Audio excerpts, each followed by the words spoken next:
What is the most interesting rabbit hole you've ever been down? Story 1. The lost media rabbit hole is one of the strangest and most fascinating corners of the internet I've ever stumbled into. It starts with something small. Someone remembers a weird cartoon they saw as a kid, or a song they heard once on the radio that seems to have completely vanished. No uploads, no official releases, no trace anywhere, just a vague memory and a few scattered people online saying, "Wait, I remember that too." And instead of giving up, people start digging. They comb through old VHS recordings, archived websites, forgotten forums, and abandoned hard drives. They contact former TV station employees, animators, musicians, anyone who might have been involved. Sometimes the search goes on for years. Entire communities form around finding a single missing episode or clip that may not even exist anymore. And occasionally they actually find it. Someone discovers an old tape in their attic, a former employee finds a backup buried in storage, or recording surfaces from some obscure foreign broadcast. Suddenly, something that was effectively erased from history comes back. What makes it so fascinating isn't just the discovery, it's a collective effort. People working together purely because they care about preserving something that would otherwise be forgotten. There's no money involved, no fame, just curiosity and persistence. It really makes you realize how fragile media used to be. Entire pieces of culture can disappear simply because nobody thought to save them. And sometimes the only thing standing between something being lost forever and being rediscovered is a random person who refused to stop looking. Story 2. Going down the rabbit hole of Stephen Hawking's personal life was one of those moments where the real story was way more unexpected than the public image. Most people know Hawking as the quiet, wheelchair-bound genius who studied black holes and the nature of the universe. He's often portrayed as this purely intellectual figure, almost detached from ordinary human life. But when you start reading deeper, you realize he lived an incredibly full and complicated personal life. He got married, had children, went through divorce, remarried, and remained socially active despite his physical limitations. He traveled, attended events, and maintained a sense of humor that was surprisingly sharp and mischievous. Friends and colleagues often described him as someone who enjoyed life and didn't want to be defined solely by his illness. What surprised me most was how much of his personality gets flattened into the tragic genius stereotype. In reality, he was stubborn, funny, sometimes controversial, and very human. He navigated fame, relationships, and personal struggles while simultaneously reshaping modern physics. It completely changed how I saw him. He wasn't just a symbol of scientific brilliance or perseverance. He was a person living inside extraordinary circumstances, making choices, forming relationships, and experiencing the same emotional complexity as anyone else. It's easy to turn historical figures into simplified icons, but when you look closer, their real lives are always more complicated and far more interesting than the myth. Story 3. The Death Valley Germans case is one of those rabbit holes that stays with you long after you finish reading about it. It starts in 1996 when a German family of 4 rented a van in California and set out on what was supposed to be a normal sightseeing trip. They were tourists, parents in their 40s, 2 young sons. They visited places like Las Vegas and the Grand Canyon. Completely ordinary vacation stuff. Then they disappeared. Their rental van was later found abandoned, deep inside Death Valley, far off the main roads in an area called Anvil Canyon. It wasn't broken down, it wasn't wrecked. It was just stuck, as if they had driven somewhere they didn't fully understand and couldn't get back out. There were no immediate signs of what happened to them. For years, nobody knew their fate. What makes the rabbit hole fascinating is how investigators, journalists, and online researchers slowly reconstructed their final movements. They traced maps the family might have used. They examined the roads they likely followed. They studied the brutal geography of Death Valley itself, where temperatures can exceed 120 degrees Fahrenheit and water is non-existent. Eventually, their remains were discovered miles away from the vehicle. What's haunting is how preventable it all was. They weren't reckless thrill seekers. They were just people who took a wrong turn, trusted outdated information, and ended up in one of the harshest environments on Earth. It's a sobering reminder that sometimes the most dangerous situations don't feel dangerous at first. They just feel like a detour.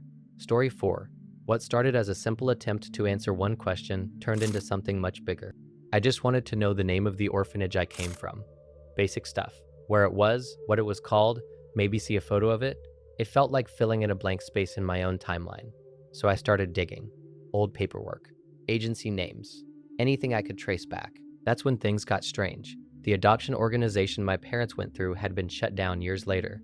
Not quietly either. There were allegations tied to human trafficking and illegal adoptions. It wasn't just bureaucratic issues. It was serious enough that the organization ceased operating entirely. Suddenly, something that had always felt like a clean, official process had a shadow around it. And that was only part of it. I took a DNA test, mostly out of curiosity, expecting maybe distant relatives scattered randomly. Instead, nearly all my extended DNA matches were concentrated in Finland, not Russia. Finland. That alone raised more questions than it answered. It suggested a geographic and cultural origin that didn't line up with the story I'd always been told. It's a strange feeling when your own history starts to feel less certain. You grow up with a narrative about where you came from, and then you realize parts of it might be incomplete, or filtered through systems you don't fully understand. It doesn't erase who you are, but it changes how you see the path that brought you here. It turns your own life into a kind of mystery. Story 5. It started with one missing person case, and then it just kept unfolding. Someone disappears, no signs of struggle, nobody, no clear reason, just gone. At first, it sounds like a tragedy or a mystery waiting to be solved, but then you find cases where the person wasn't kidnapped or killed. They left on purpose. They abandoned their name, their job, their family, and built an entirely new life somewhere else. And sometimes, they pulled it off for decades. Before everything was digitized, it was shockingly possible. You could move to another state, use a slightly altered name, pay in cash, avoid official records, and essentially become someone else. There are documented cases of people being missing for 20 or 30 years before being found alive, living under new identities, working normal jobs, blending in completely. What makes it unsettling isn't just the logistics. It's realizing how much identity depends on continuity and documentation. Your name, your history, your existence in society is mostly a collection of records and relationships. If someone steps outside those systems, intentionally and carefully, they can become invisible in a very real sense. It challenges the assumption that identity is fixed. It's not entirely internal. It's also external. It's maintained by databases, by memory, by other people recognizing you. Without that network, you're surprisingly hard to track. It makes you wonder how many people successfully disappeared and were never found, not because they couldn't be found, but because they didn't want to be. Story 6. It seems like a small thing at first, but once you notice it, you can't unhear it. Sarah Palin is from Alaska, which most people associate with its own distinct regional identity. You'd expect something closer to a generic Western accent, or at least something influenced by the Pacific Northwest, but instead she has a very noticeable Midwestern cadence. The vowel sounds, the rhythm, even certain pronunciations feel more like Minnesota or Wisconsin than Anchorage. That's where the rabbit hole starts. It turns out Alaska's population history plays a huge role. During the mid-20th century, Alaska saw a massive influx of settlers from the Midwest. Economic opportunities, military postings, and government programs brought thousands of families north. These weren't people from nearby states. Many came directly from places like Minnesota, Michigan, and the Dakotas. When large numbers of people with similar speech patterns settle in one place, those patterns don't disappear. They persist. They get passed down to children and reinforced through community interaction. Over time, they become part of the local sound. So Palin's accent isn't an anomaly. It's a fossil of migration. It reflects who moved there and when. Alaska may be geographically isolated, but culturally, it absorbed influences from thousands of miles away. Accents don't follow maps. They follow people. It's strange how something as subtle as the way someone says certain words can quietly carry decades of demographic history. A voice can be a kind of time capsule. Story 7. It started with one of those questions that seems almost too obvious to think about. Why are flamingos pink? The answer at first sounds simple. It's their diet. Flamingos eat shrimp and algae that contain pigments called carotenoids. Their bodies metabolize those pigments, and over time, the color accumulates in their feathers, skin, and even their beaks. Without those pigments, flamingos aren't naturally pink. They're basically grayish-white. That alone is weird enough. But then it gets stranger. In captivity, flamingos don't automatically stay pink. Early zoos didn't realize how specific the diet needed to be. They fed flamingos generic bird food, and slowly the birds began losing their color. Over time, they faded to pale white or gray. Imagine seeing a white flamingo. It completely breaks your mental image of the animal.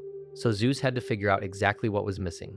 Researchers eventually identified the key compounds, specific carotenoids like astaxanthin, found in shrimp and certain algae. Once they supplemented the flamingo's diet with those compounds, the pink color returned, which means flamingos aren't inherently pink. They're dyed pink by what they consume. That realization opens a bigger rabbit hole.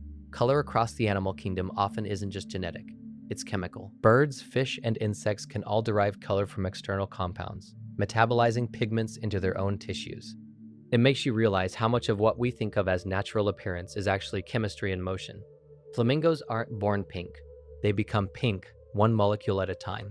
Story 8. This might be more weird than interesting, but before Reddit kind of replaced them. I used to be on internet forums. This one time, someone posted an odd thread asking for examples of cartoon characters getting electrocuted so their skeletons show. No context or reason given. Naturally, I assume this is kink related, and because I can't just let such mysteries be, I decide to Google it. You're probably assuming I found some weird corner of the internet full of electrocuted skeleton fetishists. But no. Instead, I find that this same person has visited dozens of forums, copying and pasting this exact same thread over and over. I also found their DeviantArt page, which contains, well, take a wild guess. And that's it. That's all I found. One person is so desperate for electrocuted cartoon character pics that they dominate the search results. Story 9. Astronomers here. My life is basically a bunch of rabbit holes that I somehow get paid to think about. Here's one my students found fascinating recently. One of the closest stars to Earth, just 13 light years away from us, is called Capetine's star. Despite being so close, however, it's a weird star in several respects. For one, it orbits the Milky Way retrograde, i.e., in the opposite direction of the Sun and other stars. Second, its composition is completely unlike stars around it, or those from the galactic plane at all. So what does its composition match? Omega Centauri, the largest of a special kind of star cluster called a globular cluster, basically a big ball of stars. It is by far the largest globular cluster. It has like 10 million stars, and those have tens of thousands typically, and is in the halo of the galaxy outside the disk, 16,000 light years from us. So it begs the question, how the heck did a star from a globular cluster thousands of light years away end up astronomically next door? Well, maybe it was never a globular cluster at all. Instead, imagine it was a small dwarf galaxy with millions of more stars that got close to the Milky Way. Countless stars were stripped and cannibalized into our own, enough that Capetine's star isn't that unusual, leaving behind just the core of the original galaxy. You couldn't ask for a better example of galactic dynamics. Space is awesome. Story 10. 10 years ago, I dug up clay in my neighborhood and made pots with it. The clay here is crap. No one does that. Because I went deeper, I found that by collecting the right stuff, it wasn't so bad. Processing it right made it better still. The clay is also junk because it melts below decent stoneware temperature. Because I went deeper, I found it becomes like stoneware just before it melts. A sweet spot. Vitreous at cone 02 for the ceramic geeks. Hard, strong, rings like porcelain. It's black, iron rich. It will attract a magnet. I'm still making pots with it. Nothing has captivated my attention so intensely for so long. I learned there was a brick plant here, Anchorage, for a couple years. In the 50s, bricks are a bad idea in Alaska. Too many earthquakes, and the freeze-thaw cycle is demanding. A failed business. The 1964 earthquake liquefied the entire neighborhood it was in and carried it into Cook Inlet. One more reason the clay is lousy, it's thixotropic. Jiggle it around and it becomes fluid. Awful for trying to make pots from, worse to build a neighborhood on. I went deeper. The ratio of silt to clay in a sample changes that property. That goes back to collecting the right stuff. I learned to differentiate silty clay from clayey silt, plasticity, conchoidal fractures. I learned the Russians made a brick plant on Kodiak Island and another in Nikiski when they were attempting to colonize Alaska. And on and on. All I wondered is if I could make pottery with the clay in my neighborhood. Now I'm that crazy guy down the street with 1,000 pounds of mud piled in the driveway and a kiln in the backyard who is happy to tell you all about it. Story 11. It starts with a simple question. How do nuclear reactors actually generate electricity? Most people imagine something exotic. Glowing rods, sci-fi energy beams, some kind of mysterious atomic force being directly converted into power.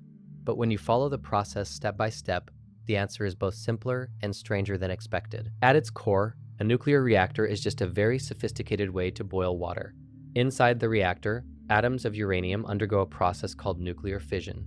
When a uranium atom splits, it releases a huge amount of heat. That heat transfers into water, turning it into high-pressure steam. The steam spins a turbine. The turbine spins a generator. The generator produces electricity.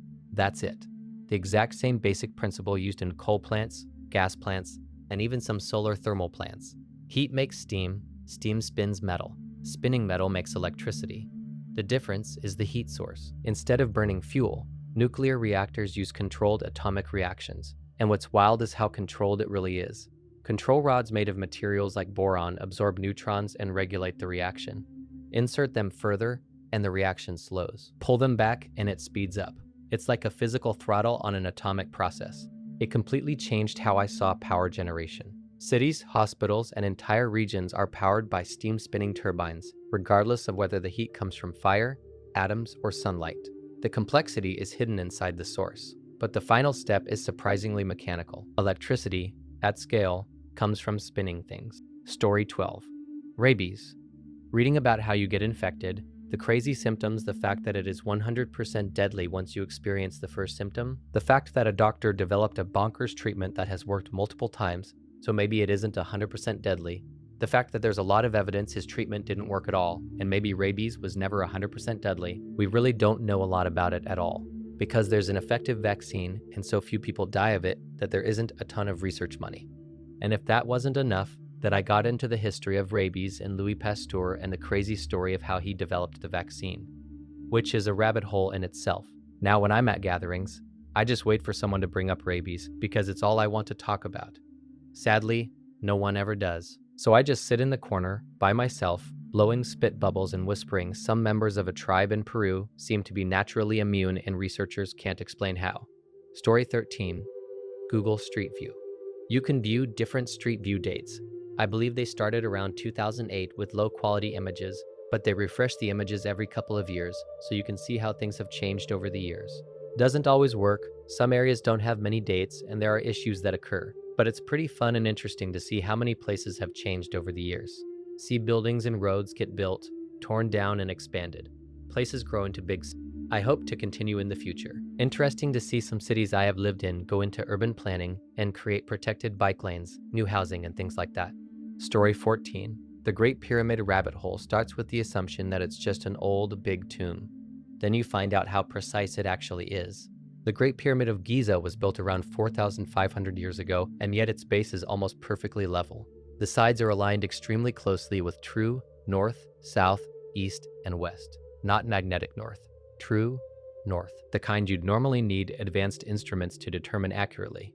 And it gets stranger. The pyramid was originally covered in smooth white limestone casing stones, which would have made it reflect sunlight intensely. Some historical accounts suggest it would have been visible from incredible distances, almost glowing under the sun. Today, most of that outer layer is gone, leaving the rough inner core exposed. The construction itself raises even more questions. The pyramid contains millions of stone blocks, many weighing several tons, and they weren't randomly stacked. The internal chambers, corridors, and structural features show deliberate engineering choices that help distribute weight and prevent collapse. What really pulls you deeper into the rabbit hole is the time period. This was built before steel tools, before modern surveying equipment, before industrial machinery, and yet the structure stood as the tallest human-made building on Earth for nearly 4,000 years. It forces you to rethink assumptions about ancient civilizations. They weren't primitive. They were working with different tools, but they achieved a level of precision and durability that still holds up today. Story 15. The idea that most of what you call your personality is just branding you accidentally committed to. You think you're introverted, or ambitious, or lazy, or disciplined. But if you rewind far enough, most of it traces back to random reinforcement loops. You got praised for being the smart one once, so you leaned into it. You got embarrassed speaking up once, so you leaned out of it. You had one win in the gym. Now you're into fitness. One bad social phase. Now you're not a people person. At some point you stopped experimenting and started defending the character. And here's the twist. Your brain hates inconsistency more than it hates being wrong. So once you say this is who I am, it will quietly filter your behavior to match that identity. You don't act a certain way because that's who you are. You are that way because you kept acting it out. Then you notice something darker. Entire internet subcultures are just identity accelerators. Pick a label, join a tribe, absorb the script. Suddenly your humor, opinions, even your anger patterns sync up with thousands of strangers. It feels authentic, but it's patterned. The real rabbit hole is realizing how much of you is inertia. And the spiciest part, if identity is that plastic, you could rewrite huge parts of yourself. But that would mean admitting the current version isn't fixed, and that's uncomfortable. It's way easier to defend the character than to redesign it. That realization messed with me way more than any cosmic theory ever did. Story 16. Consciousness. Being aware of things that I have been unconscious or unaware of is amazing. Shadow work, questioning history, personal, familial, societal, concept of self-actualization, subconscious patterns, how I project unconscious lessons onto others, how interfacing with others, reality and concepts are affected by whether I'm observing from a state of judgment, thinking/reason, feeling and sensing, knowing experience/wisdom, simply observing, etc. Invigorating. Like, who am I? I am not my name, as I can go to the courts tomorrow and get a new one. I travel to a new city where no one knows me. I can be someone else. I am then not how others know me. I'm not wearing my clothes. It is not my job. These questions by far have been the wildest rabbit hole to explore. Sit and be bored. You'll learn a lot about life. Story 17. Going down the Papua New Guinea rabbit hole completely changed how I think about human diversity. Papua New Guinea is one of the most culturally and linguistically diverse places on Earth. There are over 800 distinct languages spoken there, not dialects. Entirely separate languages. That's more than any other country by far. Some villages just a few miles apart speak languages that aren't mutually understandable. It's like stepping into hundreds of parallel cultures inside one country. A lot of that diversity comes from geography. Papua New Guinea is incredibly rugged. Mountains, dense jungles, and isolated valleys kept communities separated for thousands of years. Without constant interaction, languages and traditions evolved independently. Entire belief systems, customs, and identities formed in relative isolation. What really surprised me was how recent some of this isolation is. There are still communities that had little to no contact with the outside world until the 20th century. Some people alive today grew up in societies that operated almost entirely outside global industrial system. It's not ancient history, it overlaps with modern times. Then there's the biological side.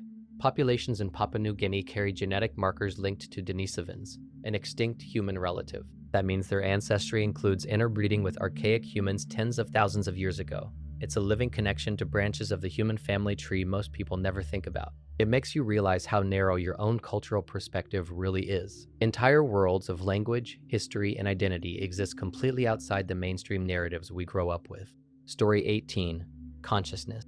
Being aware of things that I have been unconscious or unaware of is amazing. Shadow work, questioning history, personal, familial, societal, concept of self-actualization, subconscious patterns, how I project unconscious lessons onto others, how interfacing with others, reality, and concepts are affected by whether I'm observing from a state of judgment, thinking/reason, feeling and sensing, knowing, experience/wisdom, simply observing, etc. Invigorating. Like, who am I? I am not my name, as I can go to the courts tomorrow and get a new one. I travel to a new city where no one knows me. I can be someone else. I am then not how others know me. I'm not wearing my clothes. It is not my job. These questions by far have been the wildest rabbit hole to explore. Sit and be bored. You'll learn a lot about life. Story 19. I used to assume recycling was this clean, efficient loop. You throw something in the blue bin, it gets turned into something new. And that's the end of the story. But once you start digging into what actually happens, it gets complicated fast. After collection, recycling is taken to sorting facilities where machines and workers separate materials. Paper, glass, aluminum, and plastics all have to be processed differently. Some materials recycle well, like aluminum, which can be reused repeatedly without losing quality. But plastics are a mess.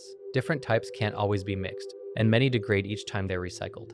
A huge percentage of plastic never becomes new products. Contamination makes things worse. Food residue, mixed materials, or the wrong items in the wrong bin can cause entire batches to be rejected. For years, a lot of plastic waste was shipped overseas, where much of it was burned, buried, or dumped. When countries like China stopped accepting foreign recycling imports, many systems struggled to adapt. Some items labeled recyclable technically are, but aren't economically worth recycling. So they end up in landfills anyway. It doesn't mean recycling is pointless. Materials like aluminum and certain plastics do get reused effectively, but it's not the perfect closed loop most people imagine. It made me realize recycling isn't a magic eraser. It's a partial mitigation system trying to manage an overwhelming volume of disposable materials. The real solution isn't just recycling more, it's producing less waste in the first place. Story 20/Stranger. One of the strangest rabbit holes inside the Great Pyramid isn't the big chambers everyone knows about. It's a tiny door most people never even hear about. Deep inside the Great Pyramid of Giza, there are narrow shafts extending from the Queen's Chamber. They're far too small for a person to crawl through, only about 20 centimeters wide. For a long time, nobody knew where they led. They were sealed and inaccessible. In the 1990s, engineers sent a small robot into one of these shafts. It crawled forward for dozens of meters until it reached something unexpected, a tiny limestone door. Not just a blockage, an actual door with two small copper handles attached to it. It didn't look like random construction debris. It looked intentional, deliberate, like something meant to be opened, or at least meant to resemble a door. But it gets stranger. Years later, a more advanced robot drilled a tiny hole through that first door and inserted a camera. Behind it was a small chamber, and at the end of that chamber, another door. A door behind a door, hidden deep inside a sealed shaft in a 4,500-year-old pyramid. No inscriptions, no obvious explanation, just layers of intentional design buried where no human was ever meant to easily reach. Nobody knows for certain why they're there. Some theories suggest symbolic purposes tied to ancient Egyptian beliefs about the afterlife. Others think they may have been architectural features with structural or ritual significance. But the fact that they exist at all, hidden in darkness for millennia, makes the pyramid feel less like a static monument and more like something still holding secrets. Story 21. The Vatican rabbit hole starts with the assumption that it's just a religious center. Then you realize it's also one of the oldest continuously operating institutions on Earth, with nearly 2,000 years of accumulated history, records, and artifacts. That alone is hard to fully grasp. Empires rose and collapsed, entire civilizations disappeared, and the Vatican just kept going, quietly collecting, documenting, and preserving. The real rabbit hole is the Vatican Apostolic Archive. It contains millions of documents, including letters from kings, scientists, and political leaders spanning centuries. There are original correspondences from figures like Galileo Galilei during his conflict with the Church, diplomatic communications from wartime, administrative records stretching back into the medieval period, shelves upon shelves of handwritten history. Most of it isn't secret in a conspiratorial sense, it's just vast and tightly controlled. Access is limited to qualified scholars with specific research purposes, but the sheer scale means there are pieces of human history sitting there that very few people have ever personally seen. Then there's the art and physical objects. The Vatican museums hold works from ancient Egypt, Rome, and beyond. Artifacts that predate modern nations entirely. Objects that survived thousands of years, now sitting inside climate-controlled rooms. It makes you realize the Vatican isn't just a religious institution. It's also a time capsule. A place where centuries of human thought, power, and culture quietly accumulated in one location. Story 22. Heraldry is one of those rabbit holes that starts with cool-looking symbols and ends with you learning an entirely new language. At first glance, coats of arms just look like decorative designs, shields with animals, colors, and patterns, but none of it is random. Every element has meaning, and more importantly, every element has to be described using a very precise and structured vocabulary called blazon. And blazon reads like code. Instead of saying a red shield with a gold lion, heraldry would describe it using terms like gules for red and or for gold. Directions are flipped from the perspective of the person holding the shield, not the viewer. So left and right don't mean what you expect. A single coat of arms can be described in one sentence, and that sentence contains enough information for someone else to recreate it exactly, without ever seeing the original. It's like medieval data compression. The deeper you go, the more you realize heraldry wasn't just decoration, it was an identity. Before widespread literacy, coats of arms functioned as visual signatures. They identified families, individuals, and institutions instantly. They carried lineage, alliances, and history in a single image. And the art itself is incredible. Some designs are simple and bold, others are wildly intricate, filled with mythological creatures, symbolic objects, and centuries of accumulated meaning. Every line exists for a reason. It makes you realize that heraldry wasn't just art. It was a visual system for encoding identity long before modern branding existed. Story 23. The sovereign citizen rabbit hole is one of the strangest intersections of law, psychology, and belief I've ever come across. It starts with people who genuinely believe that most laws don't apply to them, not because they're above the law in a traditional sense, but because they think there's some hidden legal framework that allows them to opt out. They'll argue that governments are corporations, that their legal identity is separate from their physical self, or that specific phrases and documents can exempt them from taxes, licenses, or criminal charges. And they take it very seriously. You'll find videos of traffic stops where someone calmly tells a police officer they don't need a driver's license because they're traveling, not driving. Or courtroom footage where someone refuses to recognize the judge's authority and starts citing obscure legal-sounding concepts that don't actually hold up in real law. What makes it such a deep rabbit hole is how elaborate the belief system becomes. There are entire pseudo-legal vocabularies, homemade documents, and communities built around these ideas. Some people spend years trying to navigate the system using methods that never work, convinced that they've discovered some hidden truth others don't see. From the outside, it seems irrational, but from the inside, it often feels completely logical to the people involved. They see themselves as resisting an illegitimate system, not breaking the law. It's unsettling because it shows how powerful belief can be. Reality doesn't always break belief. Sometimes belief just reinterprets reality instead. Story 24.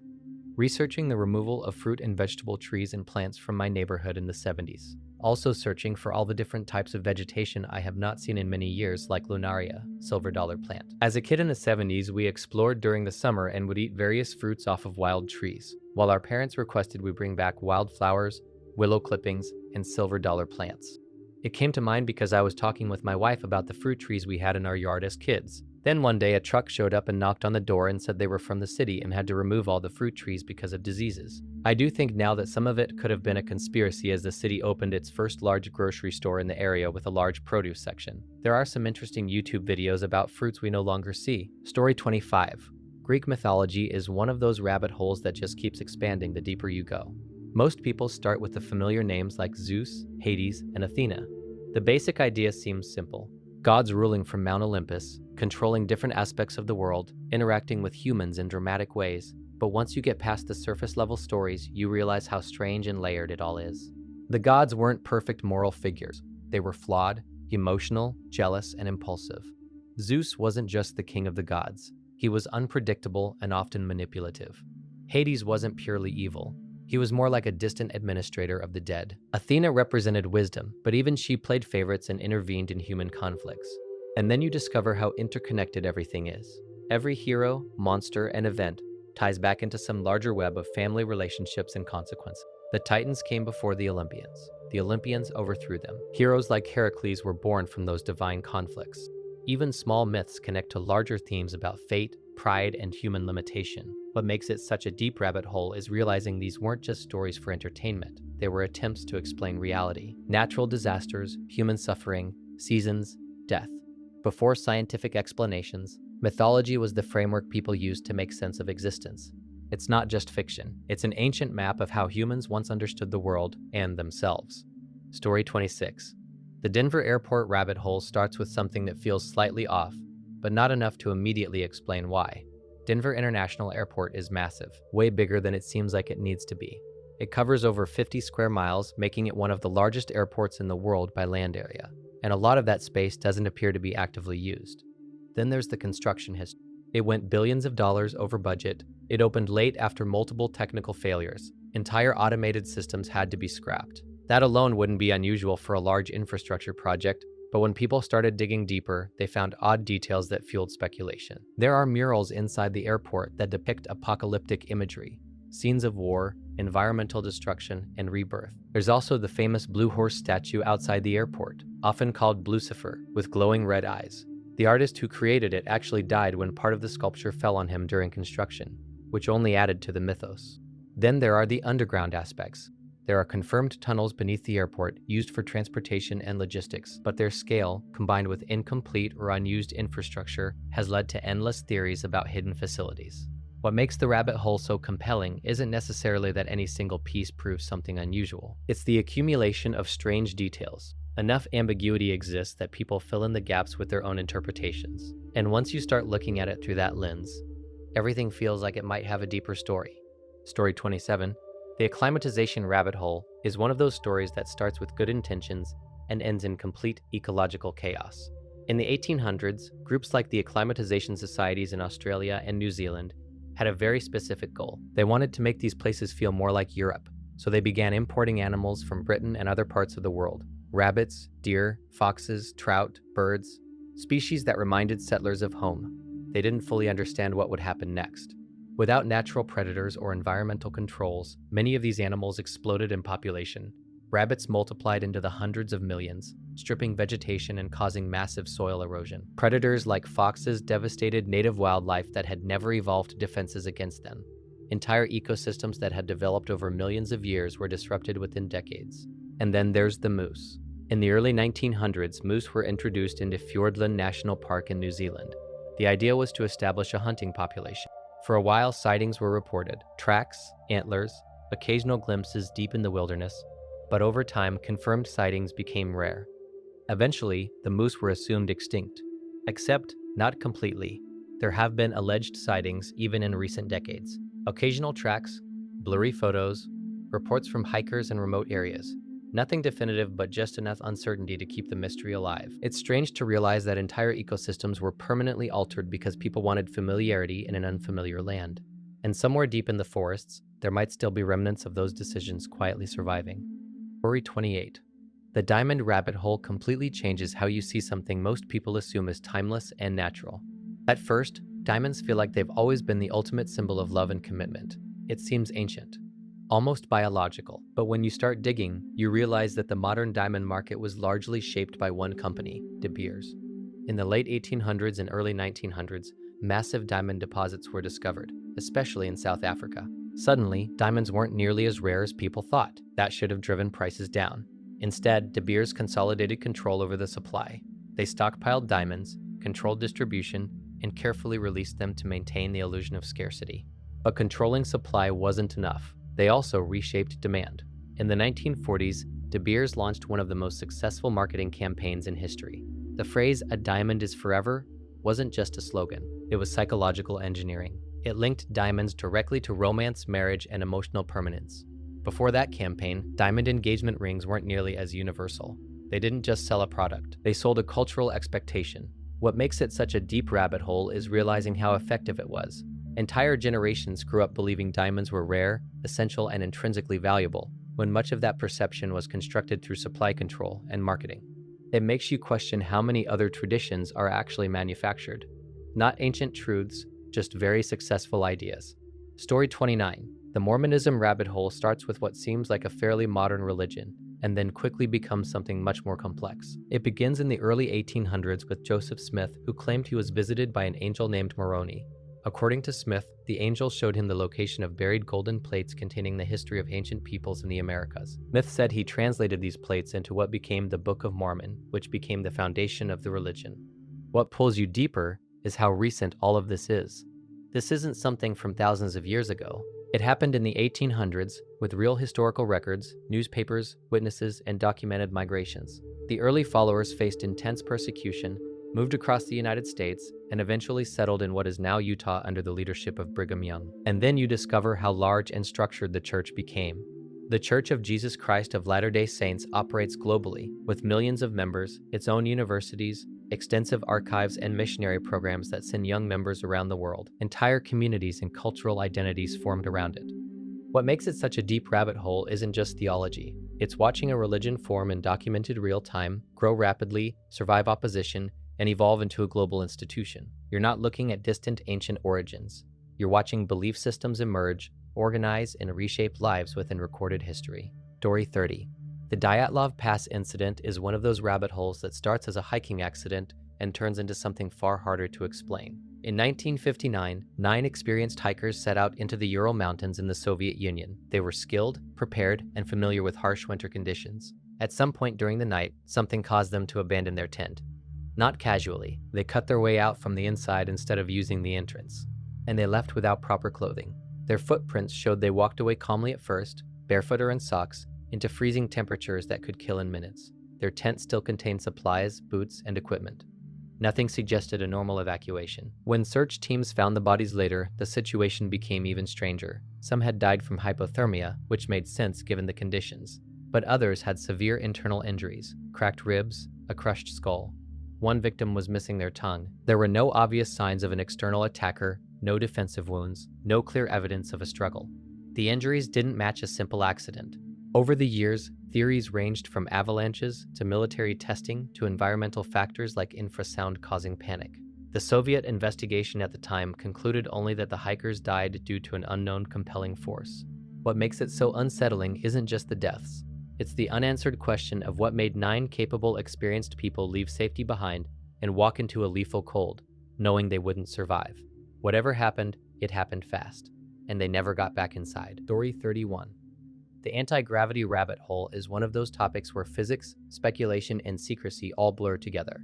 It usually starts with a simple question. If gravity is a fundamental force, shouldn't it be possible to manipulate it the same way we manipulate electricity or magnetism? We've learned how to generate electric fields, control electromagnetic waves, and even detect gravitational waves. So the idea of eventually controlling gravity doesn't feel completely impossible in principle.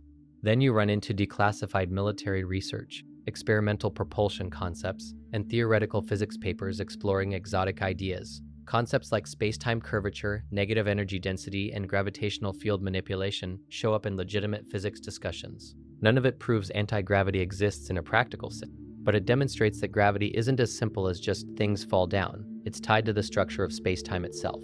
What really fuels the rabbit hole is how incomplete our understanding still is. Gravity is the weakest of the 4 fundamental forces, yet it dominates at large scales. We can describe it extremely accurately with general relativity, but we still don't have a fully unified theory that connects gravity with quantum mechanics. There's a gap in our knowledge. That gap leaves room for imagination. It doesn't mean secret anti-gravity technology exists, but it does mean gravity remains one of the least fully understood forces in physics. The fact that we can detect ripples in space-time caused by black holes colliding, yet still struggle to unify gravity with other forces, shows how much there is left to discover. Some mysteries aren't solved yet, they're just waiting for the right breakthrough. Story 32. Operation Eagle Claw is one of those rabbit holes that feels less like a single failure and more like watching a chain reaction unfold in slow motion. It happened in 1980 when the United States launched a secret mission to rescue 52 hostages held in Tehran, Iran. The plan was incredibly complex. Special forces would fly into the Iranian desert, link up with helicopters, refuel at a remote staging site called Desert 1, and eventually infiltrate Tehran to extract the hostages. Every step depended on precise timing, coordination, and conditions holding together perfectly. And almost immediately, things started going wrong. Mechanical issues forced some helicopters to turn back. Unexpected dust storms, known as haboobs, reduced visibility and damaged equipment. By the time the remaining helicopters reached the rendezvous point, there weren't enough operational aircraft to safely continue the mission. The rescue had to be aborted before it even reached the target. Then came the worst moment. During the withdrawal, one helicopter collided with a transport aircraft on the ground. The explosion killed 8 American servicemen instantly. What was supposed to be a rescue mission ended in tragedy without even reaching Tehran. What makes it such a deep rabbit hole is how capable everyone involved was. These weren't inexperienced operators. They were highly trained professionals executing an extremely difficult mission under immense pressure. But even small failures, whether mechanical reliability, coordination, stacked together until the entire operation collapsed. It's a sobering reminder that complex systems don't fail from one big mistake. They fail from many small ones aligning at exactly the wrong time. Story 33. The Scientology rabbit hole starts out feeling like just another modern religion, and then quickly becomes something much more layered and unusual. It was founded in the 1950s by L. Ron Hubbard, who was originally a science fiction writer. He introduced the idea that humans are immortal spiritual beings called Vaitans, who have lived through countless past lives. According to Scientology teachings, emotional trauma and negative experiences, called engrams, accumulate over time and limit a person's potential. The core practice is something called auditing. Members use a device called an e-meter, which measures electrical resistance in the body while answering questions designed to uncover and clear these engrams. The goal is to reach higher levels of spiritual awareness and personal freedom.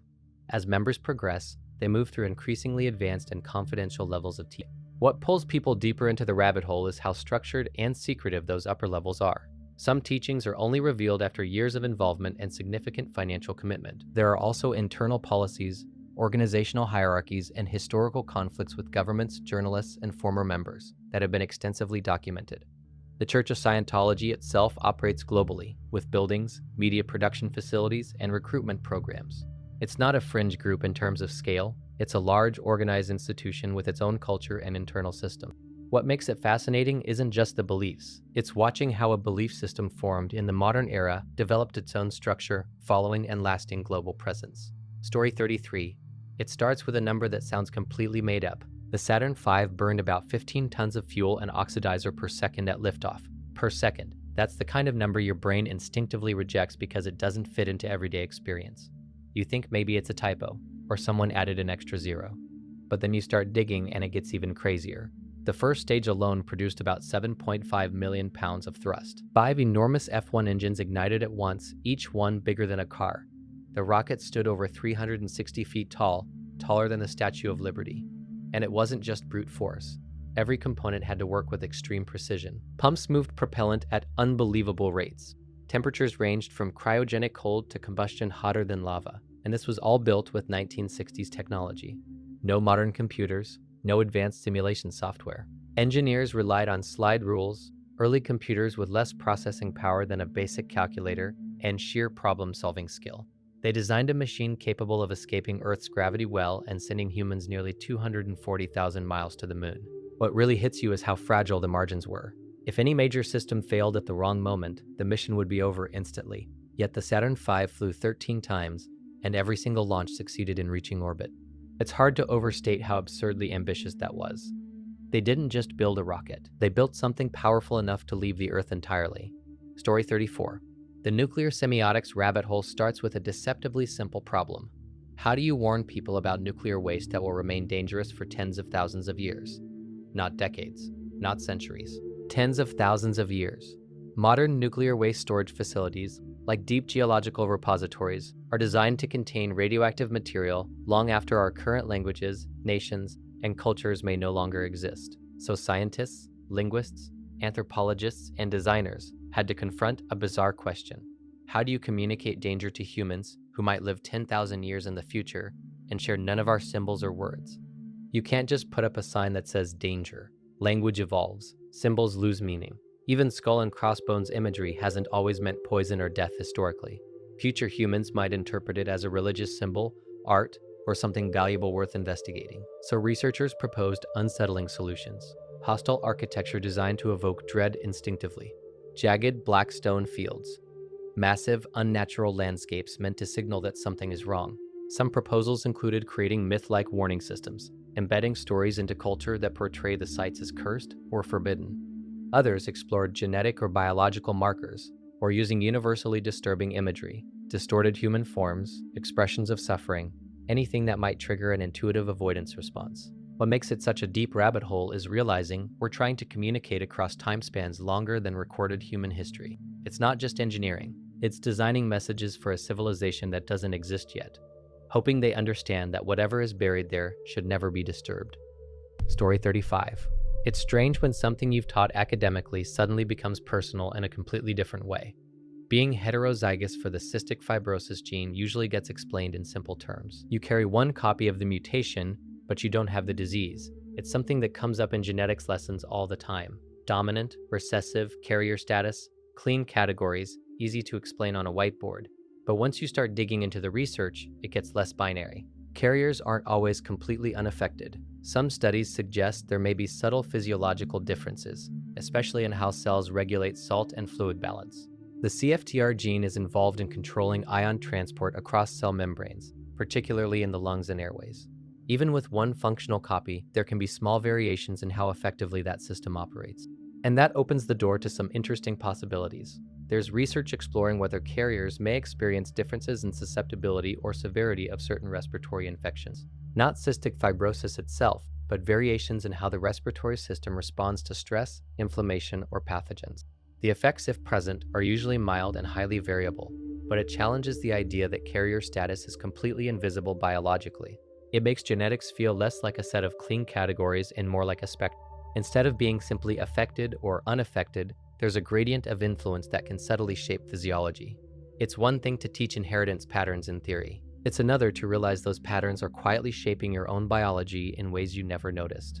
Story 36. For a long time, UFOs were treated as a fringe topic, something associated with conspiracy forums, blurry photos, and stories that most people dismissed outright. Serious professionals didn't engage with it publicly because it risked damaging credibility. That's what makes the shift over the past few years so interesting. The terminology itself changed.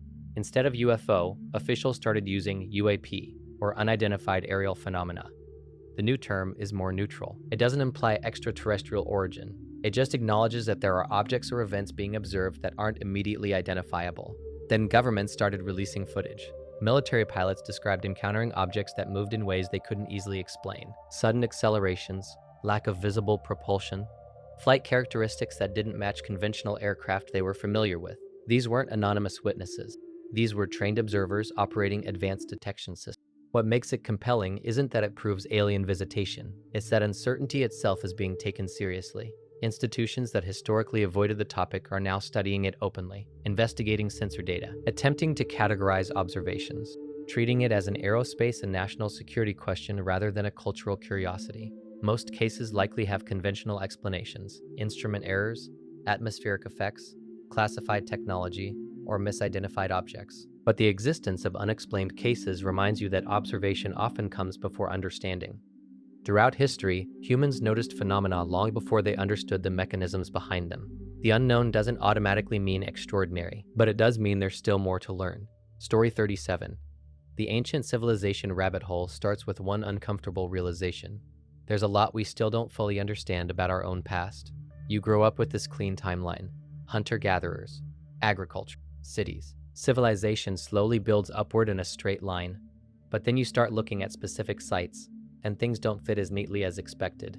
Take places like Göbekli Tepe. It's over 11,000 years old, older than Stonehenge and the pyramids, and it was built by people who supposedly hadn't even developed agriculture yet. Massive carved stone pillars arranged deliberately, requiring coordination and planning that seems surprisingly advanced for the time. Then there are lost cities that were completely forgotten. Entire urban centers swallowed by jungle or buried under sediment, only rediscovered in the last century. Civilizations that rose, flourished, and disappeared so completely that their existence was erased from common knowledge. What really pulls you deeper is realizing how fragile historical memory is. Most materials decay. Wood rots, metal corrodes, written records vanish. What survives is only a fraction of what once existed. Our picture of ancient humanity is based on scattered fragments. It doesn't mean there were secret, hyper-advanced civilizations with futuristic technology, but it does mean human history is more complex, more uneven, and less fully documented than we tend to assume. There are chapters missing, and every new discovery reminds us how much of the story hasn't been fully uncovered yet. Story 38. The reincarnation rabbit hole is one of those topics that starts philosophically and quickly becomes deeply unsettling the more angles you explore. It begins with the basic question: what happens to consciousness after death? Across different cultures and thousands of years, many belief systems have proposed that death isn't the end, but a transition. In traditions like Hinduism and Buddhism, reincarnation is seen as part of a cycle where consciousness is reborn into a new form, influenced by past actions. But then you find modern interpretations and theories that take a darker turn. Some people speculate that reincarnation isn't necessarily voluntary, that consciousness might be caught in some kind of repeating loop. Others interpret near-death experiences, reports of tunnels, lights, or sensations of being drawn somewhere through symbolic or psychological frameworks, not as literal proof, but as subjective experiences that people try to understand. What makes it such a deep rabbit hole is that consciousness itself isn't fully understood. Neuroscience can map brain activity, but the subjective experience of being aware, of having an internal point of view, remains one of the hardest problems in science. We know consciousness correlates with brain function, but the exact mechanisms and nature of subjective experience are still being studied. That uncertainty leaves room for philosophy, spirituality, and speculation. It doesn't mean there's evidence of reincarnation as a physical process, but it does highlight how mysterious conscious experience still is. The biggest unanswered questions aren't always about the universe around us. Sometimes they're about the experience of existing within it at all. Story 39. The consciousness rabbit hole gets especially strange when you realize you're using consciousness to try to understand consciousness. You pick up a book hoping to find answers. Maybe neuroscience, philosophy, psychology. You read someone explaining what awareness is, how perception works, what the self might be. But then it hits you. Every explanation you're reading is filtered through someone else's subjective experience, their consciousness trying to describe consciousness. You're not accessing the thing itself. You're accessing a description of someone else's attempt to understand it. It creates this weird recursive loop, your mind observing ideas created by another mind, both trying to explain the same phenomenon from inside it. There's no external vantage point. You can't step outside your own awareness to objectively examine awareness itself. That's part of what makes themes in The Matrix so compelling. The movie plays with the idea that perception might not be the same as reality. That what you experience as the world is actually an interpretation generated by your brain. Sight, sound, touch, all of it is electrical signals being processed and assembled into a coherent internal model. You never experience reality directly. You experience your brain's reconstruction of it. It raises a deeply unsettling possibility. Your entire sense of self, identity, and existence is emerging from processes you can't directly observe. You are the system trying to analyze itself, and there's no guarantee you can ever fully step outside that loop. Story 40. Chernobyl is one of those rabbit holes that doesn't really end once you fall into it. What's wild is how the disaster was first detected. It wasn't the Soviet Union announcing anything. It was workers at a nuclear plant in Sweden who noticed elevated radiation levels on their own clothing. At first, they thought there was a leak at their facility. When they couldn't find a source, they traced the radioactive particles back through atmospheric patterns. That's how the world found out something massive had happened. The explosion at Reactor 4 of the Chernobyl nuclear power plant wasn't just an accident. It was a cascade of design flaws, procedural violations, and catastrophic misjudgment. A flawed RBMK reactor design. A late-night safety test. Operators disabling key safety systems. When it went wrong violently. The aftermath is its own rabbit hole. The evacuation of Pripyat. The liquidators risked lethal exposure to contain the fire and bury the reactor. The concrete sarcophagus was built in haste. Decades later, The massive new safe confinement structure slid into place over the remains, and the exclusion zone itself is surreal. Forests reclaiming abandoned apartment blocks. Wildlife thriving in the absence of humans. Radiation hotspots still linger in soil and metal. It stopped being just a disaster and became a symbol, a benchmark for catastrophic failure. Visiting the zone feels like standing inside a frozen moment in history, a reminder of how quickly systems can unravel and how long consequences can last.